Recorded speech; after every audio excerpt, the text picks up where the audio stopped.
Hello everyone, કેમ છો? સમજવા જેવી વાત છે કે એકવાર ચકલી સમુદ્રમાંથી પાણી ચાંચમાં લઈને બહાર કાઢતી હતી. આ જોઈને કાગડો આવ્યો કે આ શું કરે છે?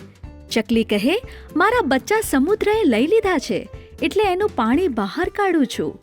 કાગડો કહે, તારી આખી નાત આવશે ને તો પણ સમુદ્રનું પાણી નહીં ખાલી થાય. ચકલી કહે, સલાહ નહીં, સાથ આપ. આવી રીતે બધા જ પક્ષી આવતા ગયા. આ જોઈને ભગવાન વિષ્ણુનું વાહન ગરુડ આવવા લાગ્યું. ભગવાન કહે, તમે ગમે તેટલી કોશિશ કરો, એ શક્ય નથી. ગરુડ કહે, પ્રભુ સલાહ નહીં, સાથ આપો ને. અને ગરુડ સાથે ભગવાન વિષ્ણુને પણ આવતા જોઈ સમુદ્ર ડરી ગયો ને ચકલીના બચ્ચા પાછા આપી દીધા. એટલે આ સમયમાં એકબીજા ઉપર આરોપ ને સલાહ આપવા કરતા સાથ આપો. તો શેર કરજો તમારા ગ્રુપ, ફ્રેન્ડ્સ, ફેમિલીમાં. હું આવતી રહીશ, તો પ્લીઝ ફોલો કરજો. આવજો, જલ્દીથી મળીએ. અને ભૂલતા નહીં ક્લિક કરવાનું બેલ આઇકન પર નવા અપડેટ્સ માટે.